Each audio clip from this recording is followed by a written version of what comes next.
안녕하세요. 네, 문산에서 왔습니다. 문산이 어디 있는지 아셔요? 다들 아시죠? 아침에 문산에서 이렇게 출발해서 오는데요. 1시간이 채 걸리지 않는 가까운 거리에 있습니다. 문산에 임진각이 있고 조금 올라가면 판문점이 있습니다. 38선 부근에 있는데요.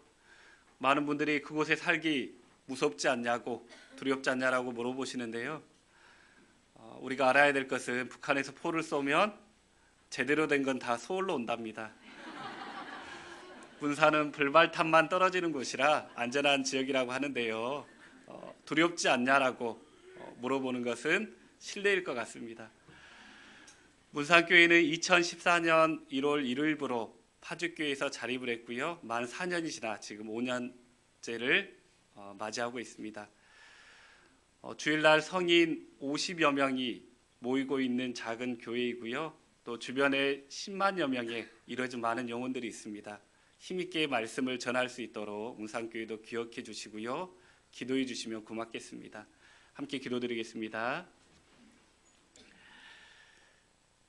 사랑과 은혜가 충만하신 하나님 아버지, 저희를 죄와 사망 가운데에서 구원하여 주시고 영원한 천국 소망 가운데 살아갈 수 있도록 인도하여 주심을 진정 감사드립니다. 저희들 마음 가운데 주님의 사랑과 은혜를 잊지 아니하고 저희에게 맡겨주신 모든 일들을 충성되이 행할 수 있도록 항상 저희들의 마음 가운데 주님의 귀한 말씀을 공급하여 주셔서 그 말씀이 힘이 되고 지혜가 되어 주님의 자녀로 부끄럽지 않게 살아갈 수 있도록 인도하여 주시옵고, 또한 주변에 이뤄진 많은 영혼들에게 하나님의 말씀을 힘있게 전파할 수 있는 귀한 일꾼 될 수 있도록 도와주시길 바랍니다. 주일날 오전을 맞이하여 하나님 말씀 앞에 나왔습니다. 주님 모시기 합당하지 못한 생각과 행실이 있다라면 말씀 가운데 깨우쳐 주시고 또한 저희에게 필요한 말씀으로 공급하여 주시길 바랍니다. 오늘 함께하지 못한 많은 형제자매님들, 어떠한 형편에 있든지 간에 그 마음과 형편을 살펴주시고 모이기림스라는 하나님의 말씀처럼 함께 모여 교제 나눌 수 있도록 그분들의 마음과 삶 또한 교회 가운데로 인도하여 주시길 바랍니다. 말씀을 시작하는 시간입니다. 마치는 시간까지 온전히 하나님께서만 모든 것들을 주관하여 주시고 인도하여 주시기만을 간절히 바라옵고 나오며 주 예수님 이름으로 기도드렸습니다. 아멘. 고린도후서 12장 보시겠습니다. 고린도후서 12장 6절부터 10절까지입니다. 고린도후서 12장 6절부터 10절까지.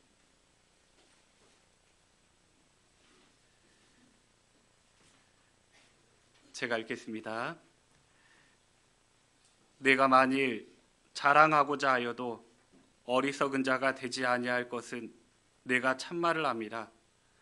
그러나 누가 나를 보는 바와 내게 듣는 바에 지나치게 생각할까 두려워하여 그만두노라. 여러 계시를 받은 것이 지극히 크므로 너무 자고하지 않게 하시려고 내 육체의 가시 곧 사단의 사자를 주셨으니 이는 나를 쳐서 너무 자고하지 않게 하려 하심이니라. 이것이 내게서 떠나기 위하여 내가 3번 주께 간구하였더니 내게 이르시기를 내 은혜가 내게 족하도다. 이는 내 능력이 약한 데서 온전하여짐이라 하신지라. 이러므로 도리어 크게 기뻐함으로 나의 여러 약한 것들에 대하여 자랑하리니 이는 그리스도의 능력으로 내게 머물게 하려 함이라. 10절 함께 읽겠습니다. 그러므로 내가 그리스도를 위하여 약한 것들과 능력과 궁핍과 핍박과 곤란을 기뻐하노니 이는 내가 약할 그때에 곧 강함이니라. 오늘은 방금 읽었던 말씀을 토대로 약할 그때에 곧 강함이라 라는 주제로 말씀을 살펴보겠습니다. 세상에 있는 모든 사람들은 자신의 연약함을 가지고 있습니다. 하지만 구원받지 못한 사람들은 자신의 연약함을 통해 실망하고 좌절하고 낙담하지만 구원받은 그리스도인은 자신의 연약함까지도 하나님 앞에 큰 은혜로 생각할 수 있습니다. 성경에는 소경거지 바디메오에 대해서 이렇게 언급하고 있는데요. 그는 소경이며 거지인 인생을 살았습니다. 그 사람에게 소망이 있었을까? 장래의 목표가 있었을까라고 생각해 보면 죽지 못해 살아가는 인생이 바디메오였을 겁니다. 그런데 그가 예수님에 관한 소문을 들었고 예수님이 마을을 지나가시자 소리를 질렀죠. 예수님이 그의 소리를 듣고 오라 라고 명령하실 때 그는 삶의 전부였던 겉옷을 내어버리고 예수님 앞에 나아갑니다. 어떤 일이 벌어졌냐면 그가 보게 되었을 뿐만 아니라 영혼의 구원함을 받습니다. 만약에 소경거지 바디메오가 건강했고 부자인 인생을 살았다라면 그가 구원받을 수 있었을까라고 생각해 보면 그는 소경이며 거지인 인생을 살았지만 그게 하나님 앞에 큰 은혜였음을 우리가 생각해 볼 수 있습니다. 성경은 삭개오에 대해서도 언급하고 있죠. 삭개오는 세리장이며 큰 부자였습니다. 하지만 그에게는 신체적인 컴플렉스가 있었죠. 무엇이었는가요? 키가 작았죠. 예수님이 여리고를 지나가실 때 그가 뽕나무 위에 올라갔습니다. 그러한 삭개오를 예수님이 받고 예수님이 삭개오를 불러 그 집에 유숙하시게 되셔요. 어떤 일이 벌어졌냐면 그날 그와 그의 집이 구원받는 큰 역사가 일어납니다. 만약 삭개오가 부족한 게 없었던 사람이라면 신체적인 컴플렉스가 없었다라면 구원받을 수 있었을까라고 생각해 보면 그는 키가 작은 신체적인 컴플렉스를 가지고 있었지만 그게 하나님 앞에 큰 은혜였음을 우리가 생각해 볼 수 있습니다. 우리는 구원받기 전에 나를 괴롭히던 많은 것들이 있었죠. 어떤 분들은 경제적인 어려움으로 곤란을 겪었던 분도 계시고 어떤 분들은 신체적인 문제, 건강상의 문제로 큰 어려움을 겪고 있는 분도 계실 것이고 인간관계의 갈등 문제로 힘들어하셨던 분도 계셨을 거라 생각이 됩니다. 하지만 우리가 구원받은 이후에 그 모든 것들을 생각해 보면 그게 하나님 앞에 큰 은혜였음을 다시 한번 생각할 수 있죠. 하나님 우리의 연약함을 통해 주시는 은혜들이 너무나 많이 있습니다. 오늘 몇 가지만 생각해 보겠습니다. 고린도후서 12장 10절입니다. 그러므로 내가 그리스도를 위하여 약한 것들과 능욕과 궁핍과 핍박과 곤란을 기뻐하노니 이는 내가 약할 그때에 곧 강함이니라. 왜 바울 사도는 자신의 약한 것들과 능욕과 궁핍과 핍박과 곤란을 기뻐한다라고 했을까요? 왜 그랬을까요? 자신에게 많은 것들이 있지만 자신의 연약함을 기뻐한다라고 이야기하고 있습니다. 왜 이러한 이야기를 했을까? 능력이 자신에게 있는 것처럼 생각한다라면 하나님을 의존하는 마음이 없습니다. 하나님의 크신 능력을 힘입을 수가 없죠. 하지만 자신의 연약함을 철저히 느끼는 사람일수록 하나님만 의존하게 되는 것이고 하나님의 크신 능력을 힘입을 수가 있습니다. 우리가 모세를 통해서 살펴볼 수가 있는데요. 모세의 40세의 나이, 그에게는 젊음이 있었습니다. 애굽의 왕자라는 큰 권력도 가지고 있었죠. 애굽에 있는 많은 물질이 그에게 있었습니다. 하지만 그는 자신이 가지고 있는 것들로 어떤 일을 했는가요? 이스라엘 사람을 괴롭히는 애굽인을 쳐 죽이는 살인죄를 지었습니다. 그가 살인자가 되었고 바로의 눈을 피해 도망 다닐 수밖에 없었죠. 장인 이드로의 집에서 40년 동안 양을 치는 목동으로 전락하게 됩니다. 40년이라는 시간이 흘렀어요. 그때 하나님께서 모세를 부르십니다. 여기 잡으시고요. 출애굽기 4장입니다.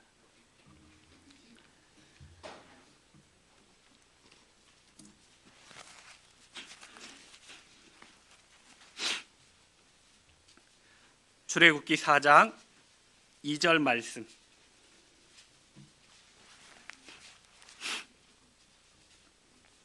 출애굽기 4장 2절. 여호와께서 그에게 이르시되 내 손에 있는 것이 무엇이냐? 그가 가로되 지팡이이니이다. 80세가 된 모세에게 하나님이 물어보십니다.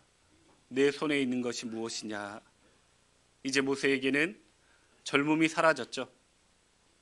애굽의 왕자라는 큰 권력도 그는 가지고 있지 않습니다. 애굽에 있던 많은 은금 보물도 그는 가지고 있지 않았죠. 내 손에 있는 것이 무엇이냐? 짐승을 치는 막대기니이다. 우리가 생각하는 막대기가 아니에요. 신령하게 보이는 그런 막대기가 아니라 사막에서 자라는, 광야에서 자라는 나무이기 때문에 정말 볼품없는 그런 막대기였을 겁니다. 내 손에 있는 것이 무엇이냐? 막대기니이다. 하나님이 이러한 모세에게 명령을 내리십니다. 출애굽기 4장 17절 말씀 함께 읽겠습니다. 너는 이 지팡이를 손에 잡고 이것으로 이적을 행할지니라. 하나님은 모세의 가장 연약한 부분을 들어 쓰셨던 거죠. 만약 하나님이 모세의 40세의 나이에 그를 부르셨다라면 모세는 분명 하나님께 영광 돌리기보다는 그 영광을 자신이 취했을 겁니다. 하나님을 의지하기보다는, 하나님을 의존하기보다는 자신의 능력을 의존하는 그러한 사람이었을 거예요. 하지만 모세의 80세의 나이, 그가 아무것도 할 수 없다라고 할 때 하나님은 그를 부르셨고 모세는 끝까지 하나님만 의존할 수 있었던 거죠. 10번이나 하나님과 자신을 원망하고 대적했던 이스라엘 민족을 끝까지 사랑할 수가 있었습니다. 또 우리가 사사기를 보면 기드온을 통해 살펴볼 수가 있습니다. 이스라엘 민족을 끊임없이 괴롭히는 미디안의 손길로부터 하나님이 이스라엘 민족을 구원해내기 위해 기드온을 부르시는 대목이 있습니다. 사사기 6장입니다.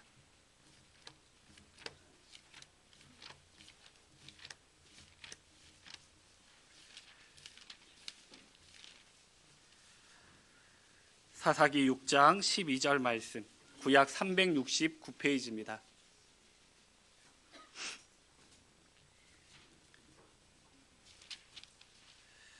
사사기 6장 12절. 여호와의 사자가 기드온에게 나타나 이르되 큰 용사여 여호와께서 너와 함께 계시도다. 하나님의 사자가 기드온에게 나타나 기드온을 부르시는 그러한 대목이죠. 기드온을 뭐라고 불렀냐면 큰 용사여 라고 불렀습니다. 하지만 이때 기드온의 모습은 용사의 모습이 아니었어요. 11절에 보면 여호와의 사자가 아베셀 사람 요아스에게 속한 오브라에 이르러 상수리 나무 아래에 앉으니라. 마침 요아스의 아들 기드온이 미디안 사람에게 알리지 아니하려 하여 밀을 포도주 틀에서 타작하더니, 이때 기드온이 뭐하고 있었냐면 타작마당에서 타작했던 게 아니라 미디안 사람들을 속이기 위해 포도주 틀에서 타작했던 정말 연약했던 사람입니다. 그는 태생이 용사가 아니었죠. 그는 농부였습니다. 이런 연약한 기드온을 하나님이 부르신 거예요. 그런데 이때 기드온이 또 뭐라고 이야기하냐면 15절입니다. 기드온이 그에게 대답하되 주여 내가 무엇으로 이스라엘을 구원하리이까? 보소서 나의 집은 므낫세 중에 극히 약하고 나는 내 아비 집에서 제일 작은 자니이다. 우리가 이 말씀을 통해 기드온의 겸손을 볼 수가 있는데, 우리가 기드온이 겸손하다라고 생각할 수도 있지만 실제 기드온의 모습이 이러했습니다. 므낫세 지파는 이스라엘의 12지파 가운데 가장 연약한 지파였고 그 중에 가장 연약한 사람이 기드온이었던 거예요. 하나님이 이러한 기드온을 불러 용사처럼 바꾸어 가셨던 겁니다. 미디안의 군대는 13만 5천 명이었고 기드온을 통해 이스라엘의 군대가 모집이 되었습니다. 몇 명이 모였냐면 3만 2천 명이 모인 거예요. 13만 5천 명 대 3만 2천 명. 전쟁이 될까요? 안 될까요? 우리 시대같이 첨단 무기가 있는 것도 아니고 사람들이 활과 칼로 전쟁을 해야 되는 시기였기 때문에 숫자적인 열세는 금방 전쟁에서 패하고 말 겁니다. 13만 5천 명 대 3만 2천 명. 우리가 생각해 보면 도저히 전쟁이 안 될 것 같은데 하나님은 3만 2천 명이 많다라고 하셨죠. 두려워 떠는 자를 돌려보냈고 10,000명만 남게 됩니다. 13만 5천 명 대 10,000명. 전쟁이 될까요? 안 될까요? 한 사람이 13사람, 14사람을 감당해야 되는 전쟁인 거예요. 그런데 하나님은 10,000명이 많다라고 하십니다. 300명만 선발하여 그들 손에 항아리와 횃불과 나팔을 들게 하셨죠. 전쟁에서 큰 승리를 이끌어 주십니다. 왜 하나님은 300명을 데리고 전쟁에 참여하게 했을까? 사사기 7장 2절입니다. 사사기 7장 2절 말씀 함께 읽겠습니다. 여호와께서 기드온에게 이르시되 너를 쫓는 백성이 너무 많은즉 내가 그들의 손에 미디안 사람을 붙이지 아니하리니 이는 이스라엘이 나를 거스려 자긍하기를 내 손이 나를 구원하였다 할까 함이니라. 하나님이 3만 2천 명을 데리고 전쟁을 했다라면 그들은 하나님도 의존하는 마음도 있었겠지만 자신의 힘도 의지했을 겁니다. 하나님께 모두 영광을 돌리기보다는 그 영광을 자신들이 취했을 거예요. 하지만 300명 아무것도 할 수 없다라고 할 때 그들은 온전히 하나님만 의존할 수 있었고 하나님의 크신 능력을 힘입을 수가 있었던 겁니다. 하나님 우리의 연약함을 통해 온전히 하나님만 의존하기를 우리에게 알려주시는 것이죠. 또 하나님 우리의 연약함을 통해 주시는 은혜가 있는데요. 고린도후서 12장 다시 보시겠습니다.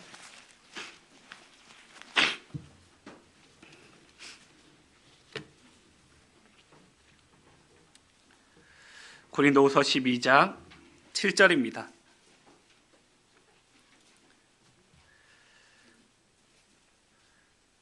여러 계시를 받은 것이 지극히 크므로 너무 자고하지 않게 하시려고 내 육체의 가시 곧 사단의 사자를 주셨으니 이는 나를 쳐서 너무 자고하지 않게 하려 하심이니라.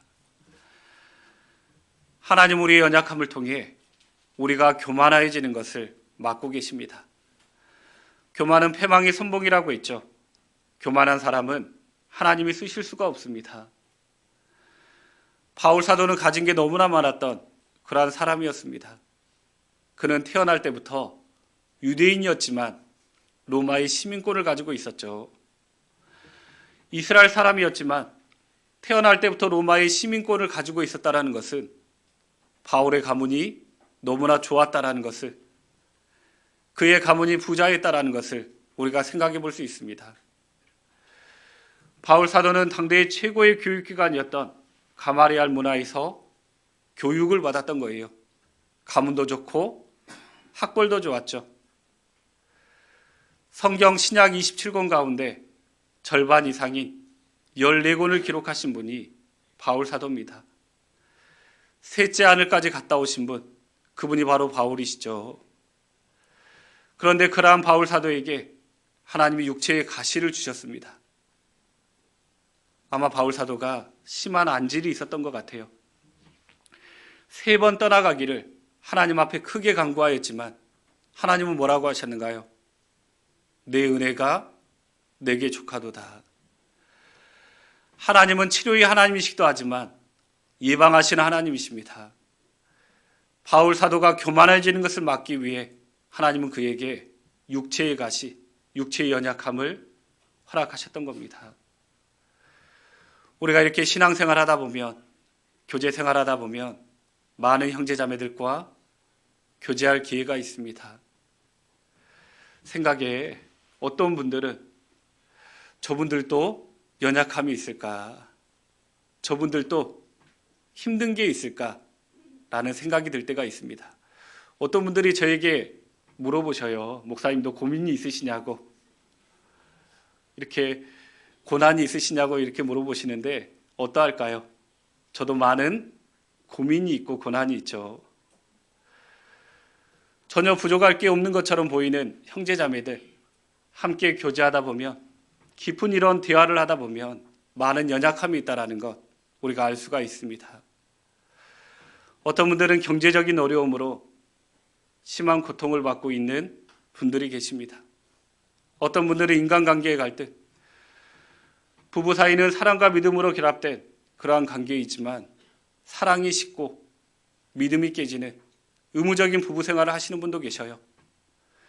자녀는 태의 열매이며 상급이라고 했는데 자녀를 통해 이렇게 기쁨이 넘치고 즐거움이 되었는데 항상 불안한 마음, 밖에 나가서 무엇을 하고 다니는지 모르는 그런 두려운 마음이 들 때가 있습니다.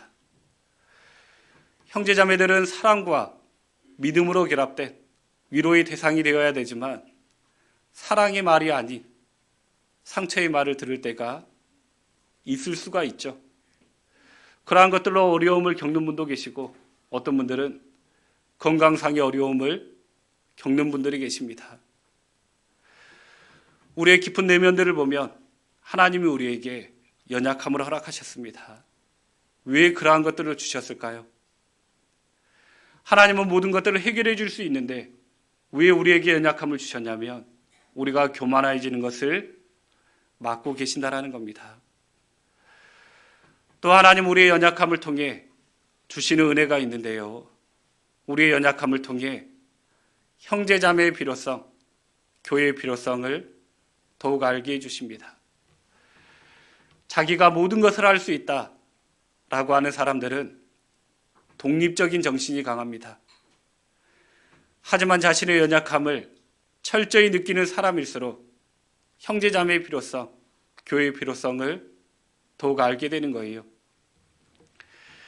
제가 맡았던 교구에 한 청년 자매가 있었습니다. 그 청년 자매가 구역 모임 시간에 구원받지 못한 어머니를 위해 간절히 기도 부탁을 했습니다. 구역에 있는 어머니의 자매님들이 그 집을 신방을 간 거예요. 오랜 대화 끝에, 설득 끝에 그분이 말씀을 듣겠노라고 확답을 지었습니다. 그런데 그분이 불교를 이렇게 믿고 계신 분이라 교회에는 가지 않겠다라고 이야기를 해서 구역에 있는 한 자매님은 자신의 집을 개방하고 다른 자매님들은 반찬을 이렇게 가지고 와서 오전에 말씀 듣고 점심때에는 점심을 해서 같이 드셨습니다. 요즘에는 한 번 말씀 듣고 구원받는 분이 극히 드물죠. 2차례, 3차례 연속으로 하신 거예요. 그분이 구원을 받고 신앙생활하고 있습니다. 내가 하지 못하는 일들을 형제자매들이 대신해 줄 수가 있는 거예요. 우리가 학예 수양회장을 가면 구원의 큰 역사가 일어나죠. 학예 수양에 막 들어갔을 때 제일 먼저 반기시는 분이 계셔요. 누군가요? 주차봉 사시는 분이잖아요. 우리가 더운 여름철이 되면 뜨거운 햇빛 본능적으로 싫어합니다. 더운 거 싫어하시죠? 하지만 모자 하나 달랑 쓰고 주차봉사 하시는 분들을 쉽게 볼 수 있습니다. 여름이 되면 본능적으로 더운 거, 뜨거운 거 싫어합니다. 하지만 주방에서 뜨거운 손 옆에서 봉사하시는 형제자매들을 금방 볼 수 있어요. 사람들은 본능적으로 더러운 거 싫어하죠. 하지만 잔반 처리하시는 분들, 쓰레기 분리수거하시는 분들, 봉사의 손길을 우리가 너무나 쉽게 볼 수 있습니다. 사람들은 본능적으로 피곤한 거 싫어하셔요. 그런데 밤잠을 설쳐가며 경비를 서시는 분들을 우리가 볼 수 있습니다. 내가 할 수 없는 일들을 형제자매들이 대신해 주고 있는 것이고, 그분들의 봉사의 손길이 있기 때문에, 희생이 있기 때문에 구원의 크신 역사가 일어나는 겁니다. 제가 군대를 제대하고 봉사를 해야 되겠다라는 마음을 가지고 교회 학교에 지원서를 냈습니다. 제가 강주에서 신앙생활을 했는데요, 강주는 교사 지원서를 내면 참관 수업을 받습니다. 유치부부터 고등부까지. 저는 아이들을 너무나 좋아하는 마음이 있었기 때문에 유치부에 들어가야 되겠다라는 마음을 먹고 유치부 참관 수업을 들어간 거예요. 그런데 남자 선생님들이, 형제 선생님들이 이렇게 하시는 모습을 보고 도저히 못하겠다. 손유희도 하고 율동도 하고 그런 거예요. 그래서 옆에 계시는 선생님에게 유치부 하면 저거 해야 되냐고 라고 했더니 예의가 없대요. 그래서 유치부가 할 마음을 접어버리고 중등부에 들어갔습니다. 그런데 중등부 안에 여러 가지 팀들이 있거든요. 여러 가지 팀들에 들어가야 되는데 제일 먼저 들어갔던 팀이 찬송율동 팀이었어요. 제 의사와는 전혀 반영이 안 되고 찬송율동 팀에 들어가게 됐습니다. 아이들 앞에서 찬양 인도도 해야 되고 율동도 해야 되는데 저는 굉장히 내성적이거든요. 중등부 시절에 간증하는 것이 너무나 싫어서 교제를 2년 동안 떨어졌던, 말하기를 굉장히 힘들어하는 그런 사람이었는데 매주마다 이렇게 찬송 율동을 해야 되는데 얼마나 힘들었겠어요. 아버지 우황청심환을 먹고 섰던 적도 있습니다. 제 기도의 제목이 뭐였냐면 찬양 잘하는 형제 한 명 보내달라고, 저의 일을 대처할 수 있는 형제 한 명을 보내달라고 그런 기도를 했고, 찬양대에서 형제 한 명이 내려온 거예요. 저는 그 형제가 너무나 귀했습니다. 그런데 그 형제가 교제 가운데 어떠한 주일에 문제가 있어서 교회를 못 나오면 항상 제 마음이 불안했어요. 왜 그랬을까요? 제가 해야 되니까. 제가 할 수 없는 일들을 다른 형제자매들이 대신 해줄 수가 있는 겁니다. 하나님은 교회 가운데 모든 은사를 한 사람에게 주지 않았죠. 그 은사를 골고루 나눠주셨습니다. 자신의 연약함을 철저히 느끼는 사람일수록 주변에 있는 형제자매의 필요성을 더욱 느끼죠. 하지만 자신이 모든 것을 할 수 있다라고 생각이 된다면 독립적인 정신이 강합니다. 하나님 우리의 연약함을 통해 형제자매의 필요성, 교회의 필요성을 더욱 알게 해주십니다. 또 하나님 우리의 연약함을 통해 주시는 은혜가 있는데요, 우리의 믿음이 성장하기를, 우리의 마음이 넓어지기를 하나님은 바라십니다. 고린도후서 6장입니다.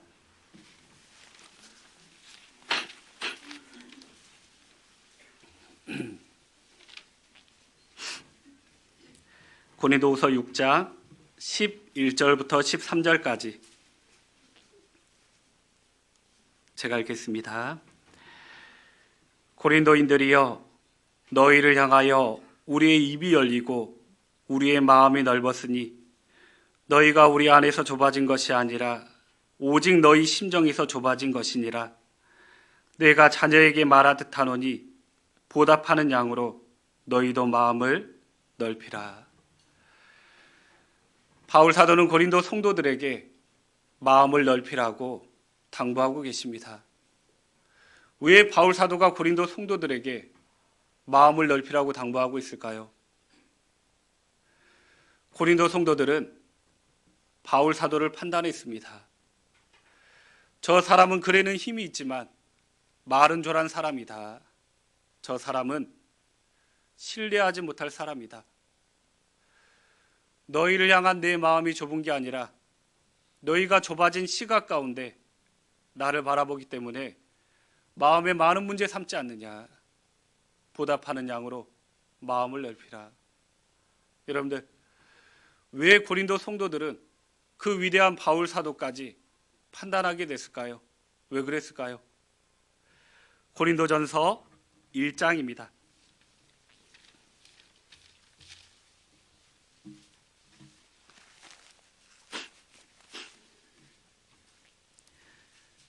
고린도전서 1장 5절 말씀.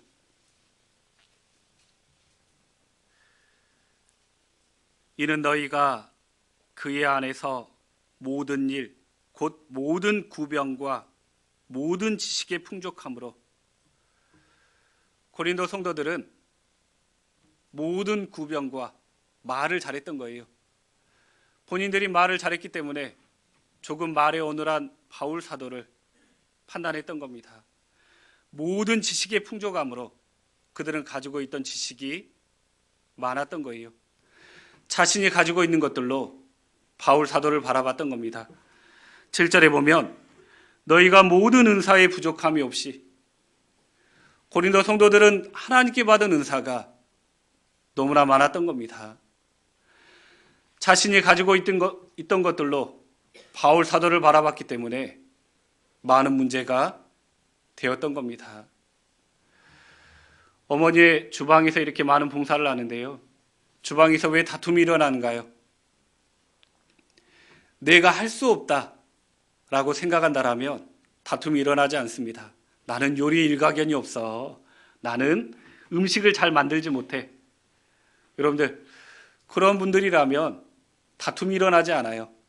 하지만 나는 요리의 전문가다. 이 요리만큼은 자신이 있다. 그런데 자신의 생각과 경험에 맞지 않는 방법들이 제시되면 어때요? 자신의 뜻을 굽히질 않습니다. 그 마음 가운데 판단하는 마음이 올라오고 다툼이 일어나는 거예요. 봉사의 형제 간에 왜 이렇게 다툼이 일어나는가요? 자신의 연약함을 느낀다라면 다툼이 일어나지 않습니다. 하지만 어떠한 일에 나는 전문가다. 나만큼 아는 사람이 없다. 라고 생각이 된다라면 다툼이 일어나죠. 자신의 생각과 경험에 맞지 않는 일들이 제시되면 자신의 뜻을 굽히지 않습니다. 그 가운데 목소리가 커지는 것이고 다툼이 생기는 거예요. 저희 집에 아이들이 3명 있거든요. 제가 이렇게 라면을 끓이면 입맛이 다 달라요. 저는 이제 물을 끓여놓고 면을 넣고 물을 맞추거든요. 그런데 물을 끓인 다음에 면을 넣었더니 그 둘째가, 아들이거든요. 둘째가 와서 아니 면부터 넣으면 어떡하냐고, 스푼부터 넣어야지 맛있는데. 그래서 좀 마음이 상했어요. 그냥 이렇게 끓이고 있는데 첫째 딸이거든요. 딸이 와가지고 아빠 계란 넣지 마셔요. 저는 계란 넣으면은 비려서 못 먹어요. 저는 계란을 넣어야 맛있거든요. 그때 좀 마음이 더 상했거든요. 그런데 셋째가 또 뭐라고 하냐면 아빠 면발을 꼬들꼬들하게 해주세요. 꼬들꼬들하는 게 어떤 거냐라고 했더니 면을 조금 덜 익혀서 달라고 하더라고요. 저는 완전히 삶아야 되거든요.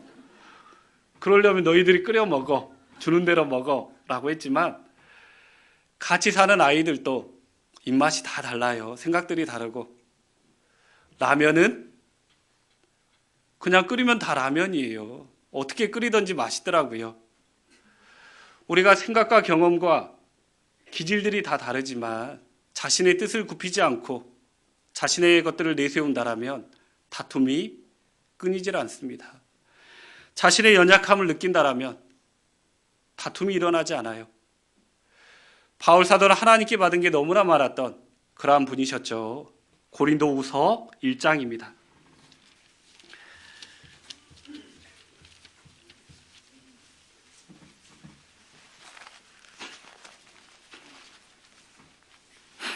고린도후서 1장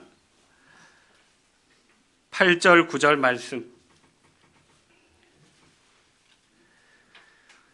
형제들아, 우리가 아시아에서 당한 환난을 너희가 알지 못하기를 원치 아니하노니 힘에 지나도록 심한 고생을 받아 살 소망까지 끊어지고 우리 마음에 사형 선고를 받은 줄 알았으니 이는 우리로 자기를 의뢰하지 말고 오직 죽은 자를 다시 살리시는 하나님만 의뢰하게 하심이라.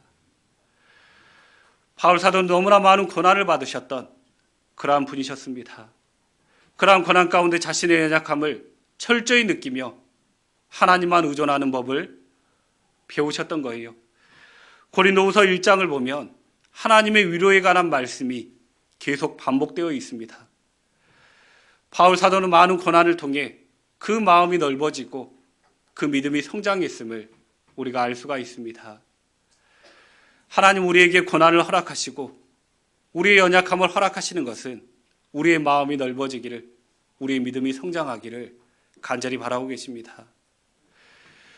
우리의 연약함은 하나님 주시는 은혜인데요, 왜 구원받은 그리스도인이 자신의 연약함을 은혜로 여기지 아니하고 실망하고 좌절하고 낙담할 때가 많을까요? 왜 그럴까요? 많은 사람들과 비교하기 때문에 실망할 때가, 낙담할 때가 많이 있습니다. 물질이 많은 사람과 나를 비교하고, 재능이 많은 사람과 나를 비교하고, 건강한 사람과 나를 비교하기 때문에 실망할 때가 많이 있습니다. 비교하는 것들로 가장 큰 손해를 봤던 민족이 이스라엘 민족입니다. 그들이 홍해바다를 건너 하나님이 주시겠다라고 한 약속의 땅, 가나안 땅을 앞두고 바란 광야에 진을 쳤습니다. 각 지파에서 한 명씩을 뽑아 가나안 땅을 탐지하고 돌아오도록 명령을 내렸죠. 12명의 사람이 같은 시간, 같은 장소를 둘러보고 그들 가운데 왔습니다. 그런데 12명의 사람의 보고가 서로 달랐죠. 10명의 사람은 뭐라고 이야기했냐면, 민수기 13장 보시겠습니다.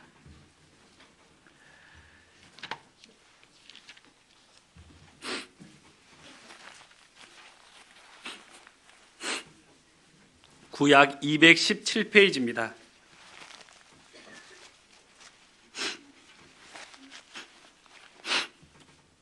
민수기 13장 32절 33절 말씀.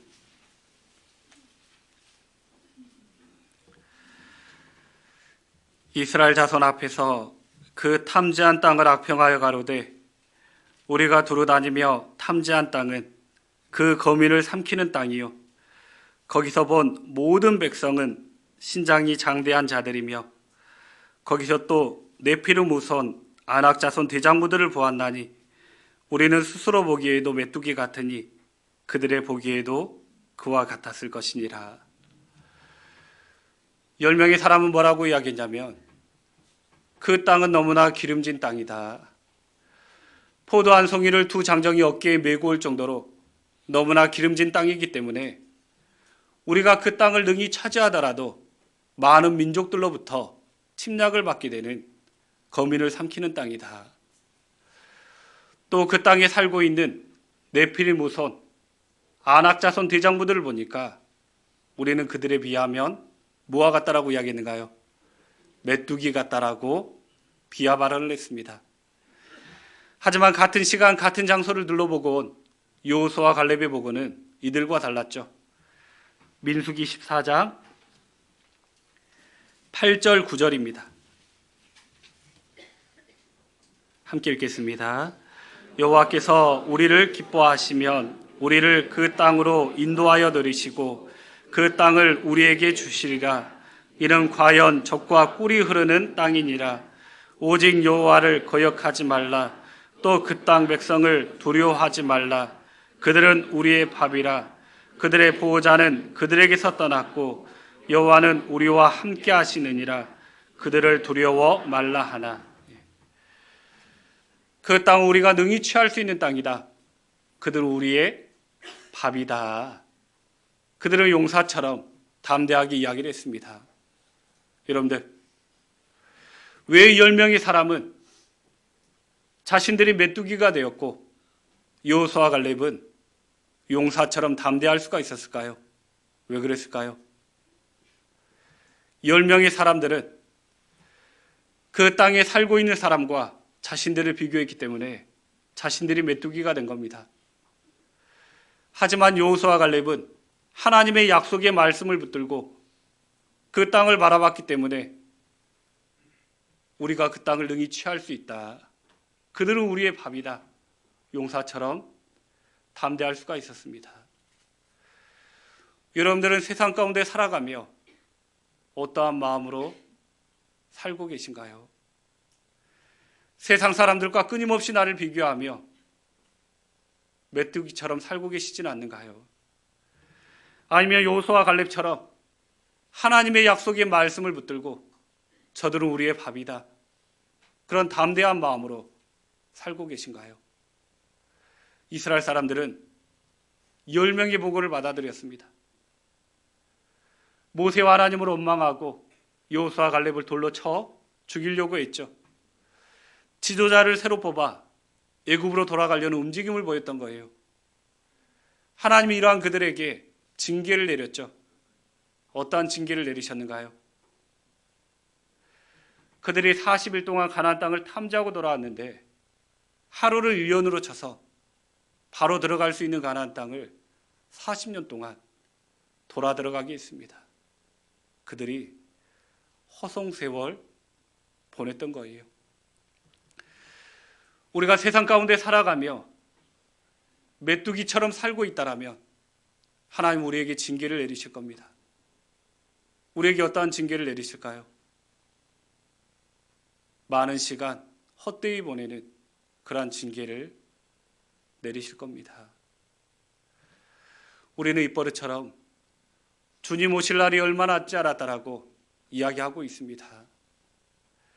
세상 돌아가는 것을 보면 주님 오실 날이 얼마 남지 않았다라는 것 우리가 분명히 알 수 있어요. 마태복음 24장을 보면 이스라엘 민족이 회복되는 것을 보면 그 세대가 지나기 전에 주님 다시 오신다라고 했죠. 이스라엘이 회복된 지 올해로만 70년이 되었습니다. 경제적으로, 정치적으로, 도덕적으로 주님 오실 날이 얼마 남지 않았다라고 우리에게 경고하고 있어요. 그런데 우리가 한 가지 더 생각해야 될 것은 주님 오실 날도 얼마 남지 않았지만 내 주변에 있는 많은 사람들이 그날까지 기다려주지 못할 수가 있습니다. 제가 대전에서 8년 동안 있었는데요.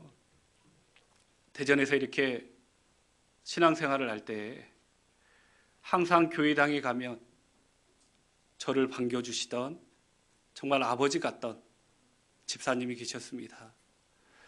항상 교회당에 가면 수고하신다고, 고생하신다고 손을 잡고 인사해 주시던 정말 아버지 같던 그런 집사님, 먼저 주님 곁으로 가셨습니다.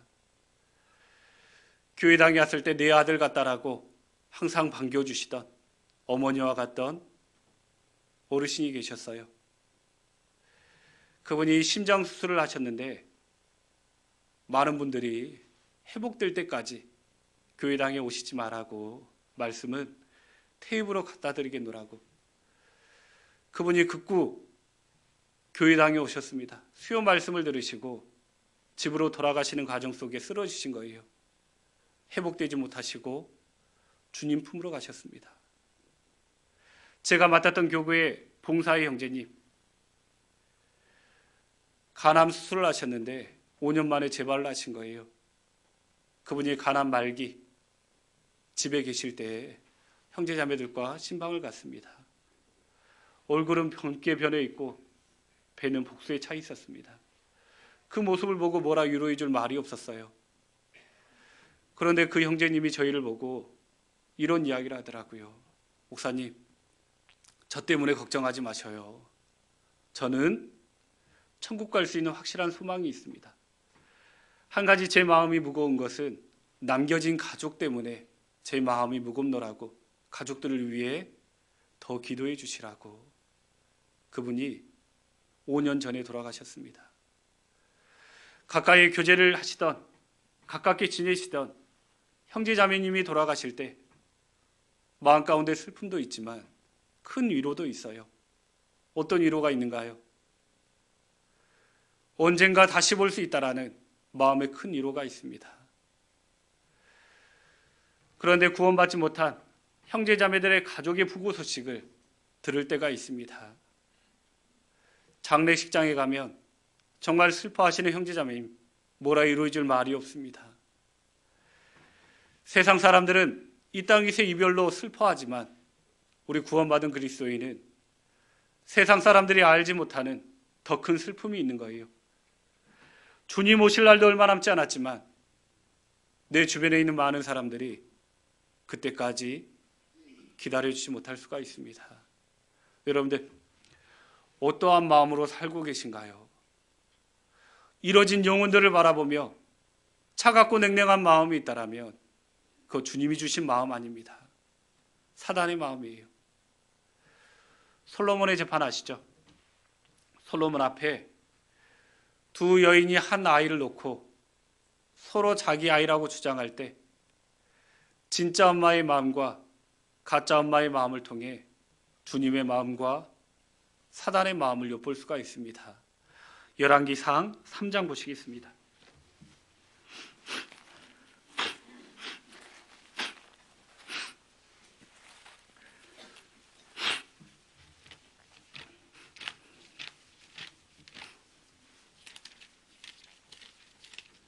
열왕기상 3장 24절부터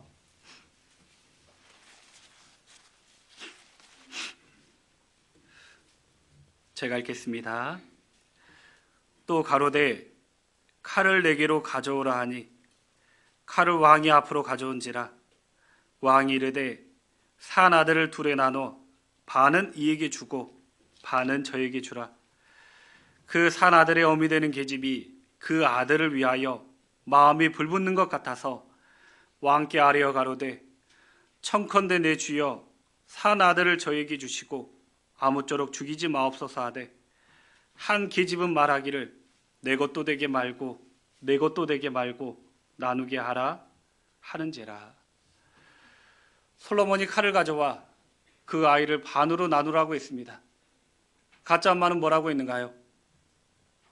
원래 내 것이 아니기 때문에 그 아이를 반으로 나눠 저 사람 것도 내 것도 되게 하지 말라. 차가운 마음이죠. 이게 바로 사단의 마음입니다. 이뤄진 영혼들을 바라보며 차갑고 냉랭한 마음, 그 마음이 사단이 주는 마음이에요. 하지만 진짜 엄마는 뭐라고 있는가요? 그 아들을 위하여 마음이 불붙는 것 같아서 왕께 아뢰어 가로되 청컨대 내 주여 산 아들을 저에게 주시고 아무쪼록 죽이지 마옵소서 하되 엄마의 권리를 포기하면서까지 그 아이를 살리고자 했습니다. 하늘 영광 보자 모든 것들을 다 버리고 더러운 세상 가운데 오신 예수님, 이뤄진 영혼들을 바라보며 뜨거운 눈물을 흘리셨던 분이 바로 주님이십니다. 이뤄진 영혼들을 바라보며 불쌍히 여기는 마음, 내 마음 가운데 간절히 전도하고자 하는 마음, 그 마음이 주님이 주시는 마음입니다. 여러분들은 어떠한 마음을 가지고 신앙생활하고 계신가요? 밖에 나가보면 너무나 많은 사람들을 만나볼 수 있습니다. 저 사람들 중에 구원받은 사람이 몇 명이나 될까라고 생각해 보면 내가 받은 구원이 얼마나 크고 감사한지 다시 한번 하나님 앞에 기도가 됩니다. 구원받은 사람 주변에 살고 있는 사람들, 여러분들 내 주변에 있는 살고 있는 사람들, 어찌 보면 그들도 축복받은 사람들이에요. 구원받은 사람과 가족관계를 이루고 있고 구원받은 사람과 친척관계이며 구원받은 사람과 같은 학교, 같은 직장에 다니고 있다는 것, 구원받은 사람과 안면이 있고 이웃에 살고 있다는 것, 어찌 보면 그들도 축복받은 사람입니다. 하지만 우리가 조금만 달리 생각해 보면 구원받은 사람과 너무나 가깝게 지냈지만 말씀 들어보자라는 권유를 듣지 못했다라면, 간절한 말로 말씀 듣자라는 그러한 이야기를 듣지 못했다라면 이 세상에서 가장 불쌍한 사람이 누구일까요? 아마 그들이지 않을까라는 생각을 해봅니다. 여러분들, 주님 오실 날도 얼마 남지 않았지만 내 주변에 있는 많은 사람들이 그때까지 기다려주지 못할 수가 있습니다. 정말 내 마음 가운데 이뤄진 영혼들을 불쌍히 여기며 간절히 하나님 앞에 말씀을 전하고자 하는 마음, 그러한 마음으로 살으셨으면 좋겠습니다. 또 우리 시대의 가장 큰 문제가 되는 것은 게으름과 안주함이라고 생각이 됩니다. 잠언 26장 보시겠습니다.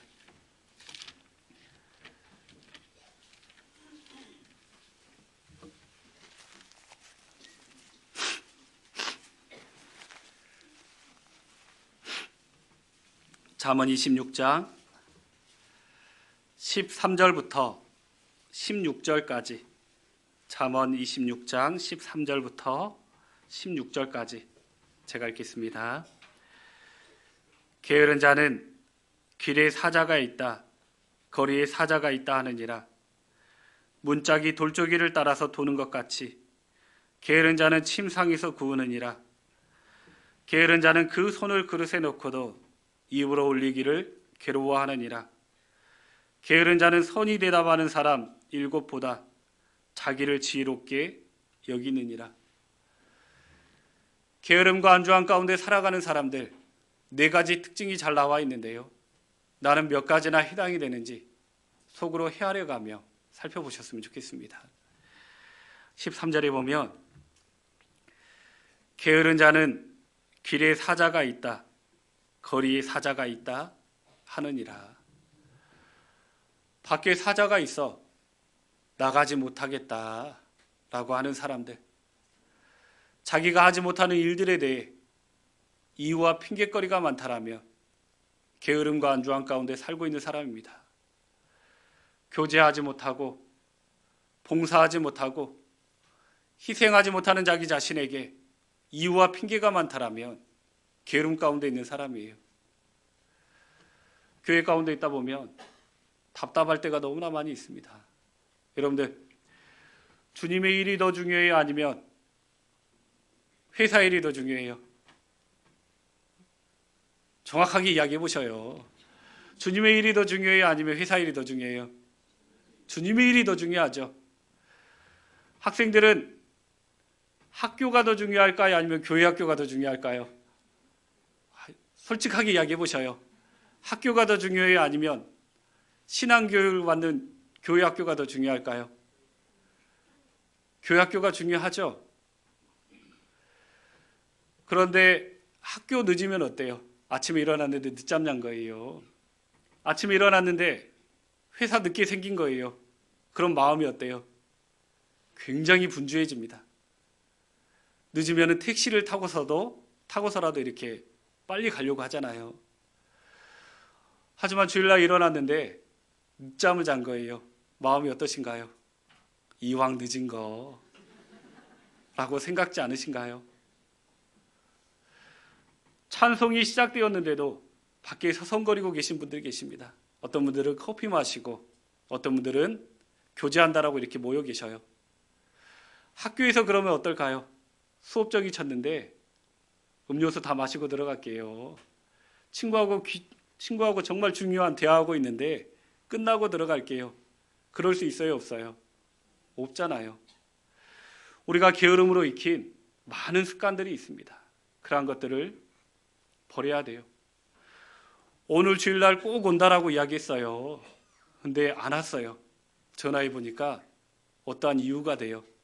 그럼 형제님, 그런 자매님, 다음 주일날은 꼭 이렇게 참석하셔요. 그 다음 주일날 또 안 오셨어요. 전화하면은 또 다른 이야기예요. 그 다음 주에 또 안 나오셨어요.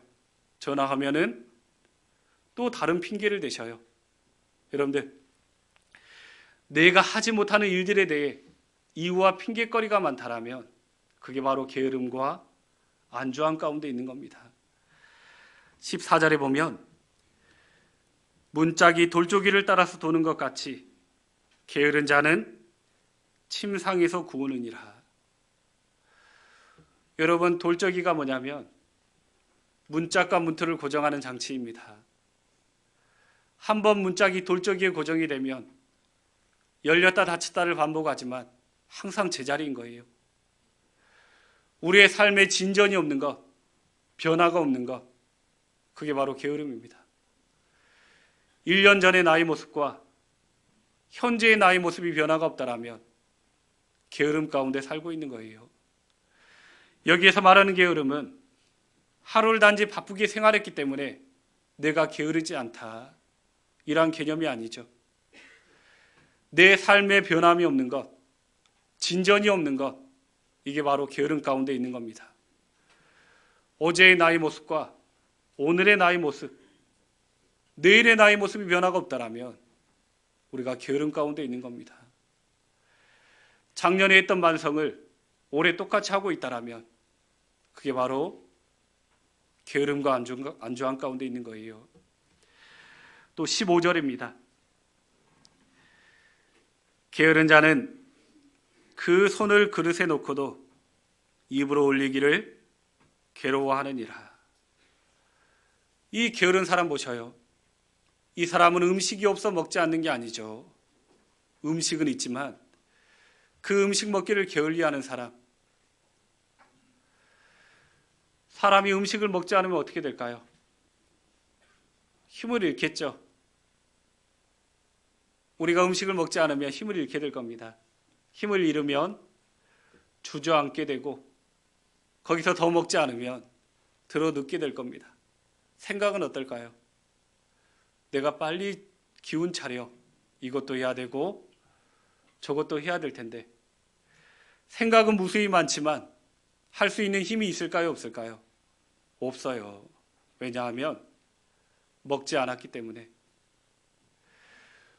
우리의 육신은 음식을 먹도록 지음받았지만 내 안에 있는 영혼은 하나님의 말씀을 먹도록 지음받았습니다. 신앙에 게으른 사람은 하나님의 말씀이 없어 먹지 않는 사람이 아니에요. 하나님의 말씀은 너무나 풍성하지만 그 말씀 먹기를 게을리하는 사람입니다. 우리의 영혼이 하나님의 말씀을 먹지 않으면 어떻게 될까요? 우리의 영혼은 힘을 잃습니다. 그분의 신앙은 주저앉게 되고 들어 눕게 돼요. 생각은 많죠. 내가 이것도 해야 되고 저것도 해야 될 텐데 하지만 움직일 수 있는 힘이 없습니다. 왜냐하면 하나님 말씀 먹기를 게을리했기 때문에 그래요. 또 16절입니다. 게으른 자는 선이 대답하는 사람 7보다 자기를 지혜롭게 여기느니라. 아무리 옆에서 공고의 말, 충고의 말을 내줘도 듣질 않습니다. 에이, 제 사정 몰라서 그래요. 제 사정 대봐요. 그런 이야기 나오나. 자기를 지혜롭게 여기는 사람, 아무리 옆에서 공고의 말, 충고의 말을 내줘도 듣질 않아요. 돌이키질 않습니다. 우리가 4가지의 특징을 살펴봤는데 한두 가지라도 해당이 된다면 내가 게으름과 안주함 가운데 살고 있는 거예요. 여러분들 어떻게 하면 벗어날 수 있을까요? 잠언 29장입니다.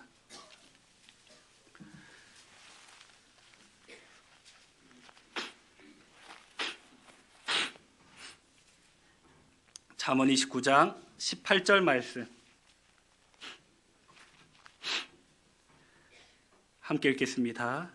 묵시가 없으면 백성이 방자히 행하거니와 율법을 지키는 자는 복이 있느니라. 백성이 방자히 행한다라는 것은 자기 육신이 원하는 대로, 자기 육신이 생각하는 대로 살아가는 삶, 이게 바로 방자한 삶입니다. 묵시가 없으면 백성이 방자히 행하거니와. 여러분들 묵시가 뭘까요? 묵시, 하나님이 내게 주신 이상과 계시가 묵시입니다. 내 편에서 보자면 삶의 비전, 삶의 목표일 수가 있어요.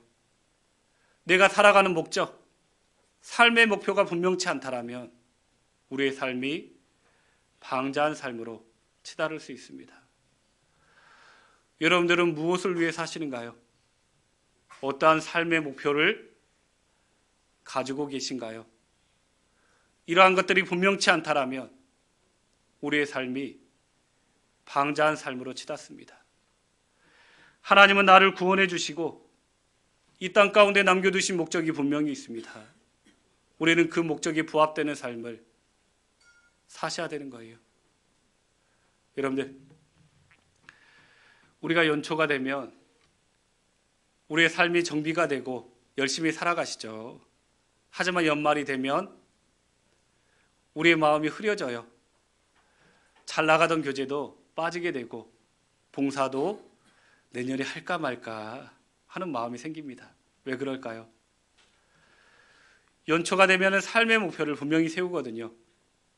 그 목적이 부합되는 삶, 목표를 이루기 위해 열심히 살아갑니다. 하지만 연말이 되면 그 목표가 흐려지는 거예요. 그렇기 때문에 방자한 삶으로 치달을 수가 있습니다. 내가 왜 이 땅 가운데 살아가고 있는지, 하나님이 왜 나를 구원해 주셨는지 우리는 삶의 목표를 분명히 세우셔야 됩니다. 여러분들, 연약함은 하나님 주시는 큰 은혜인데요. 우리가 어떻게 해야 될까요? 이제 마가복음 12장 보시겠습니다.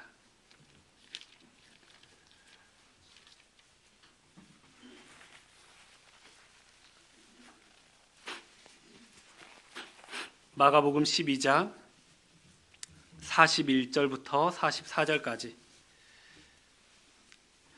마가복음 12장 41절부터 44절까지. 제가 읽겠습니다. 예수께서 연보궤를 대하여 앉으사 무리의 연보궤에 돈 넣는 것을 보실세 여러 부자는 많이 넣는데 한 가난한 과부는 와서 2렙돈 곧 한 고드란트를 넣는지라. 예수께서 제자들을 불러다가 이르시되 내가 진실로 너희에게 이르노니 이 가난한 과부는 연보궤에 넣는 모든 사람보다 많이 넣었도다. 저희는 다 그 풍족한 중에서 넣었거니와 이 과부는 그 구차한 중에서 자기 모든 소유 곧 생활비 전부를 넣었느니라 하셨더라. 예수님이 성전에 앉아 사람들의 헌금하는 모습을 지켜보셨습니다. 부자는 많이 있는 것 중에 많은 헌금을 드렸을 것이고 한 가난한 과부는 2렙돈 곧 한 고드란트를 헌금했던 것이죠. 예수님이 누구의 헌금이 크다라고 말씀하셨냐면 과부의 헌금이 크다라고 말씀하셨습니다.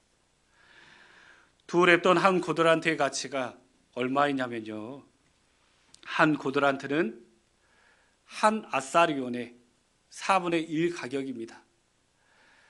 한 아사리온은 한 데나리온의 16분의 1이에요. 한 데나리온은 성인한 사람이 밖에 나가 벌 수 있는 하루 일당입니다. 하루 일당을 10만 원으로 치자면 2렙돈 한 고드란트의 가치는 800원 정도가 됩니다. 그 과부가 얼마 정도 이렇게 헌금을 했냐면 지금으로 말하면 500원짜리 2개 이렇게 헌금한 거예요. 하지만 예수님은 누구의 헌금이 크다라고 말씀하셨냐면 부자가 냈던 많은 헌금이 아니라 가난한 과부가 드렸던 2렙돈 한 고드란트가 크다라고 말씀하셨습니다. 우리가 이렇게 교제 생활하다 보면 어떤 분들이 이러한 이야기를 하셔요.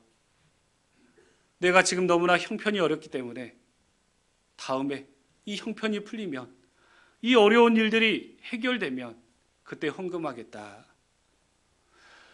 하나님은 무엇을 바라실까요?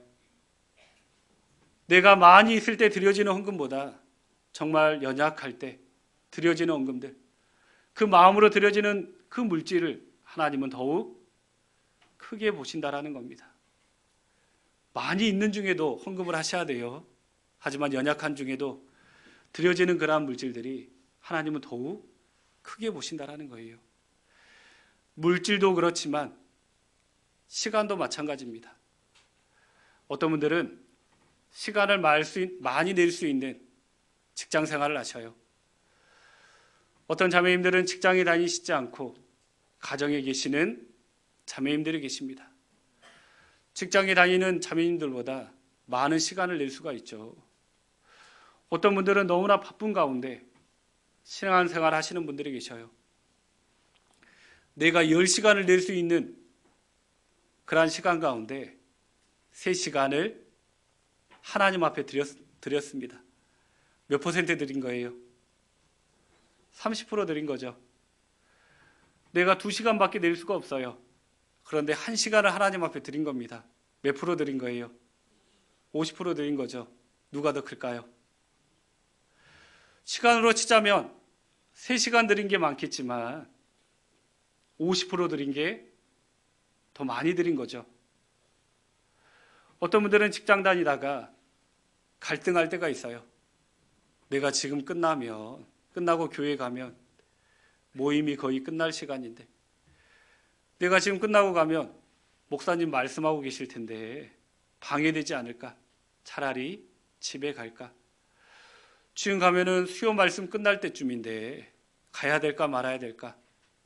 내가 지금 가면 봉사 다 끝나고 간식 먹고 있을 텐데 눈치 주지 않을까? 여러분들, 하나님은 무엇을 바라실까요? 내가 그 작은 시간이지만 하나님 앞에 드려지는 것을 더욱 좋아하십니다. 내가 많이 있는 것 가운데 하나님 앞에 기도하고 말씀을 묵상하는 게 아니라 내가 정말 어려운 시간 가운데, 낼 수 없는 시간 가운데 드려지는 시간들, 하나님은 그것을 더욱 원하신다라는 거예요. 재능도 마찬가지입니다. 하나님은 나에게 있는 많은 재능들을 쓰시는 게 아니에요. 나에게 정말 연약한 재능, 내가 할 수 없지만 하나님 앞에 맡겼을 때 하나님 할 수 있는 능력도 주시고 재능도 주시는 겁니다. 내가 할 수 있다라고 덤비는 것은 그게 바로 교만이에요. 내가 찬양을 잘해, 찬양대 봉사를 하는 게 아닙니다. 정말 아이들을 사랑하는 마음이 있어 교회 학교에서 봉사하는 게 아니에요. 나의 능력은 너무나 미약하고 재능은 없지만 그것들을 하나님 앞에 드렸을 때 하나님 우리에게 능력도 주시고 재능도 주시는 거예요. 나의 연약함을 하나님 앞에 드려야 됩니다. 자꾸 연약하다라고 뒤로 물러나서는 안 되는 거예요. 머지않아 주님 오시죠. 우리는 주님 앞에 서야 되는 날이 분명히 있습니다. 우리가 알고 있는 이 모든 것들은 이론이나 설이 아니라 분명하게 이루어질 사건들을 우리는 마음 가운데 믿고 있습니다. 언젠가는 주님 앞에 서야 되는 날이 분명히 찾아오는데 오늘이 그 날이라면 여러분들, 내 앞에 주님이 서 계시는 거예요. 주님을 바라보며 어떠한 이야기를 가장 먼저 하실 것 같아요? 내 앞에 주님이 서 계십니다. 여러분들 어떠한 이야기를 가장 먼저 하실 것 같아요? 많은 단어들이 떠오르죠. 예수님 고맙습니다. 만나보고 싶었습니다. 사랑합니다. 그런데 그러한 주님을 만나며 하지 말아야 될 이야기가 있죠. 주님, 죄송합니다. 우리가 이러한 이야기는 하지 않아야 되겠습니다. 너무나 부끄러운 이야기가 되는 거예요. 이 세상에서는 많은 수익을 내는 사람들, 투자의 귀재라고 하죠. 주식에 투자해가지고 엄청난 수익을 낸 사람들, 땅을 샀는데 엄청난 수익을 내는 사람들, 투자의 귀재라고 합니다. 그런데 이 땅에서는 투자했는데 손해보는 경우도 간혹 있죠.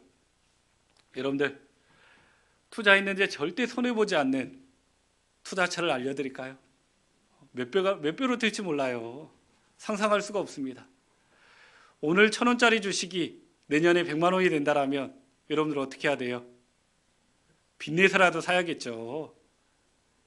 확실한 믿음이 있다라면 빚을 내서라도 사야 될 겁니다. 확실한 투자처가 있다라면 거기에 투자해야 되겠죠. 하나님을 위해 행해지는 모든 것들은 손해보는 것이 없습니다. 하나님은 모든 것들을 다 알고 계시고 하나님 앞에 서는 그날 우리의 모든 것들이 다 드러나게 될 거예요. 내가 연약하다라고 자꾸 뒤로 물러난다라면 하나님은 그것을 원하시지 않습니다. 나는 연약하지만 그 연약함을 하나님 앞에 드렸을 때 하나님은 그 연약함을 들어 쓰시는 겁니다. 나는 연약하다라고 생각했지만 하나님 너무나 크게 보시는 거예요. 우리 연약함을 하나님 앞에 드려야 됩니다. 만약에 우리가 믿고 있는 하나님이 없다라면, 여러분들 그냥 생각해 보는 거예요. 우리가 믿고 있는 하나님이 거짓이라면, 하나님이 없다라면 이 시간 가장 불쌍한 사람이 누구일까요? 누구일 것 같아요? 우리죠. 믿지 않는 사람 지금 뭐 하고 있어요? 집에서 쉬고 있던지, 날씨 좋잖아요. 나들이 갔던지, 친구 만나던지, 밀린 일을 하던지. 하지만 우리는 어때요? 강당 안에 앉아 1시간 반 동안 말씀 듣는 거 결코 쉬운 일이 아닙니다. 얼마나 힘드시면 졸고 계시는 분이 있겠어요. 하나님이 없다라면 우린 정말 불쌍한 사람이에요. 기독교 역사를 보면 국민일보신문에 7천만 명의 순교자가 있다라고 이야기를 하더라고요. 끓는 기름가마에 빠져 죽고 짐승의 가죽의 옷을 입혀 사자의 밥이 되게 하고 십자가에 매달고 참수형을 시키고 창으로 찔리고 화형을 당하고. 여러분들, 하나님이 없다라면 아마 그들이 가장 불쌍한 사람들일 겁니다. 그런데 어떤가요? 내 마음 가운데 아무리 하나님이 없다라고 부인해봐도 성경을 배우면 배울수록 하나님 살아계심이 너무나 분명합니다. 하나님이 없다라고 생각해 보려고 해도 성경 말씀을 살펴보면 살펴볼수록 하나님 살아계심이 너무나 분명합니다. 하나님 살아계시기 때문에 이 시간 가장 현명한 사람이 누구예요? 밖에 있는 사람들 아니죠. 집에 있는 사람들이 아니에요. 지금 이 시간 나들이 간 사람들이 아닙니다. 이 강당 안에 계신 분들, 우리가 가장 현명한 사람이에요. 비록 졸고 계시지만 이 안에 있는 것이 가장 현명한 사람입니다. 하나님이 살아 계시기 때문에 하나님을 위해 모든 것들을 희생했던 그 사람들이 가장 현명한 사람들이에요. 우리는 결코 손해보지 않습니다. 그리고 이스라엘 역사를 보면 이스라엘 민족과 이스라엘 왕은 연계되어 있습니다. 이스라엘 왕이 어떠한 삶을 사느냐에 따라 이스라엘 백성이 축복받을 수도 있었고 징계받을 수도 있었죠. 이스라엘 민족이 깨어 하나님 말씀에 순종했을 때 그에 따른 축복이 이스라엘 왕뿐만 아니라 이스라엘 전역에 내려졌습니다. 하지만 이스라엘 왕이 하나님을 버리고 우상을 섬겼을 때, 하나님 말씀에 불순종했을 때 그에 따른 징계가 왕뿐만 아니라 이스라엘 전역에 내려졌습니다. 이스라엘 왕과 이스라엘 백성들은 연계되어 있는 거예요. 우리는 이 땅 가운데 살아갈 때 나 혼자만의 삶이 아닙니다. 나와 내 주변에 있는 많은 사람들은 연계되어 있는 거예요. 내가 어떠한 삶을 사느냐에 따라 그들이 축복받을 수도 있고 징계받을 수도 있는 거죠. 여러분들, 나에게 가장 큰 축복은 무엇일까요?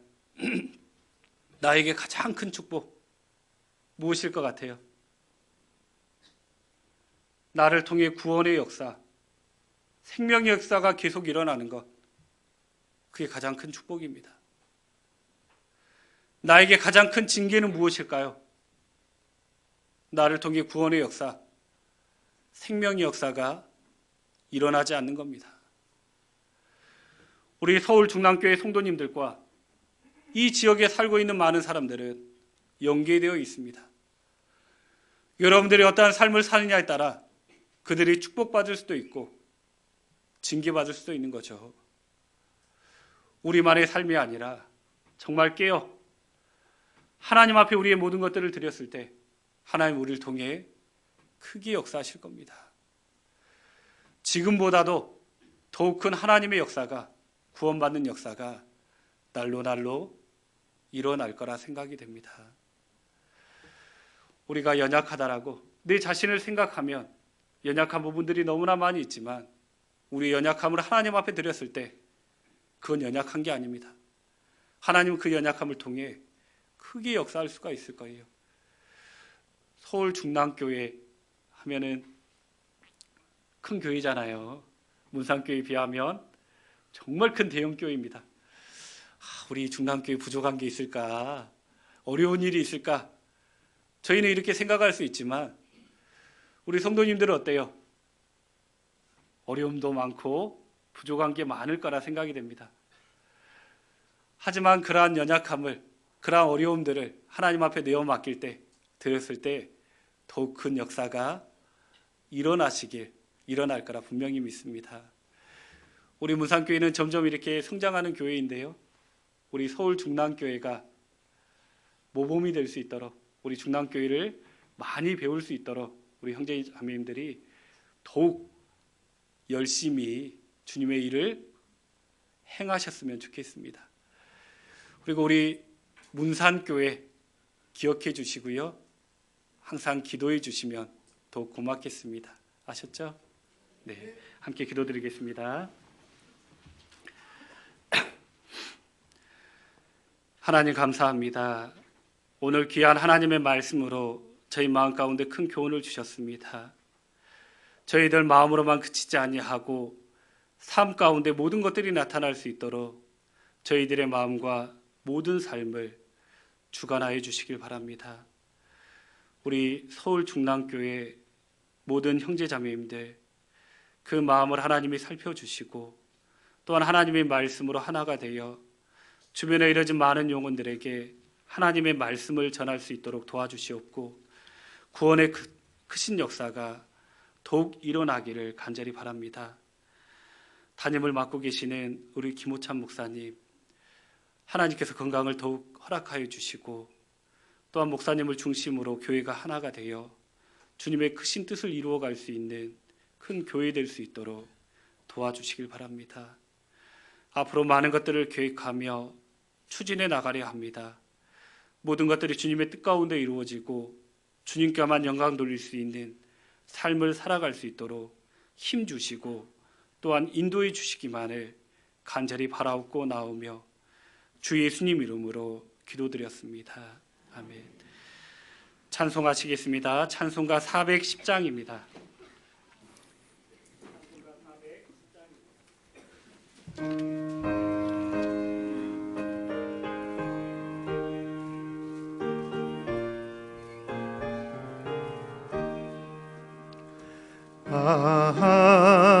하나님의 은혜로 있을 데 없는 자 왜 구속하여 주는지 난 알 수 없도다.